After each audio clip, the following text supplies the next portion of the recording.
Well, there was a bankruptcy in 1933, which was the real reason why they created the Great Depression of 29. To get people to beg for social insurance. Now, here in Canada, we call it social insurance. In the United States, they fought revolutionary wars and they fought civil wars, and they understood that security was a better word. It sounded better to the Americans, and so to sell it to the Americans, they called it social security. But they themselves call it social insurance, and that's what it is. Okay, so now having said that, I'll go back to this document, which you can get from the freedompool.org online.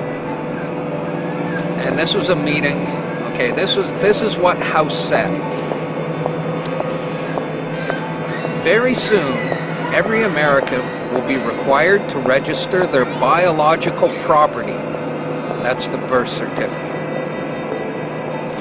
They will be required to register their biological property in a national system designed to keep track of the people and that will operate under the ancient system of pledging. By such methodology, we can compel people to submit to our agenda, which will affect our security as a chargeback for our fiat paper currency. Every American will be forced to register or suffer not being able to work and earn a living. The sin. They will be our chattel. That means slaves. It means collateral. You're secured as collateral. They will be our chattel, and we will hold the security interest over them forever. By operation of the law merchant under the scheme of secured transactions.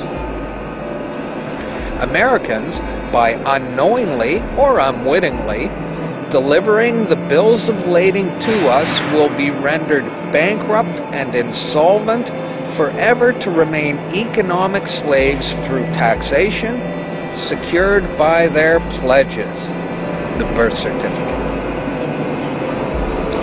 They will be stripped of their rights and given a commercial value designed to make us profit, and they will be none the wiser. For not one man in a million could ever figure out our plans.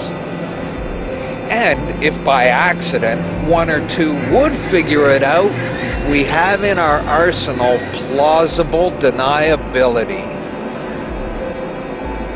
After all, this is the only logical way to fund government, by floating liens and debt to the registrants in the form of benefits and privileges. This will inevitably reap us huge profits beyond our wildest expectations and leave every American a contributor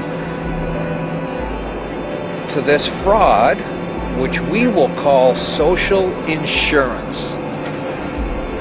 Without realizing it, every American will insure us for any loss we may incur in this manner. Every American will unknowingly be our servant, however begrudgingly. The people will become helpless, and without any hope for their redemption, we will employ the high office of the president of our dummy corporation to foment this plot against America.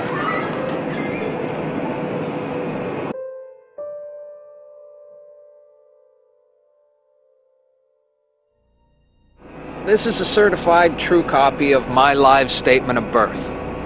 You can get this by applying for it at the Registrar General. They'll give it to you. And it's very interesting because this is where it all began. This is the foundation document. All identification is generated from this document. And so if the foundation document is no good, anything that's made from it is no good. That means driver's licenses, health cards, everything.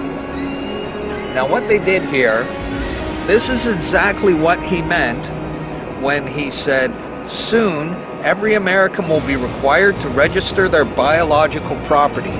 Now, your parents didn't realize what they were doing when they filled this out, and these didn't exist before 1933.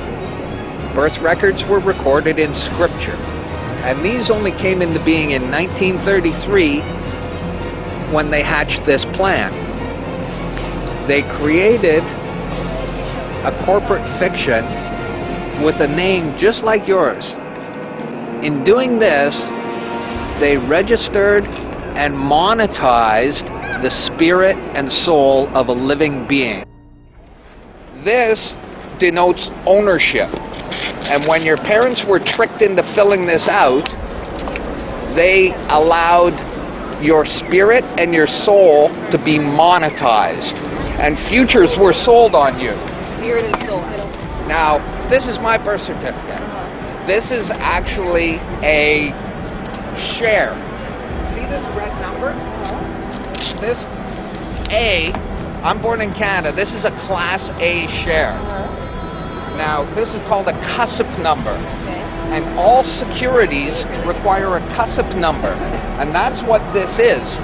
And you are held as collateral to secure the debt, which our government owes to international bankers.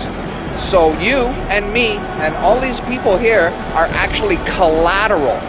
And we don't even own our lives. We are chattel. And we believe we're free. I made an application to the Registrar General, and I got my original social insurance application. Now, before they sent it to me, they put a little piece of paper over this before they photocopied it, because my friend has his, and they didn't block this out, and when you hold it up, you see Bank of Canada. It is said that the best slaves are the ones who don't know that they're enslaved, and we all have invisible chains on us, and we don't know it. What truth?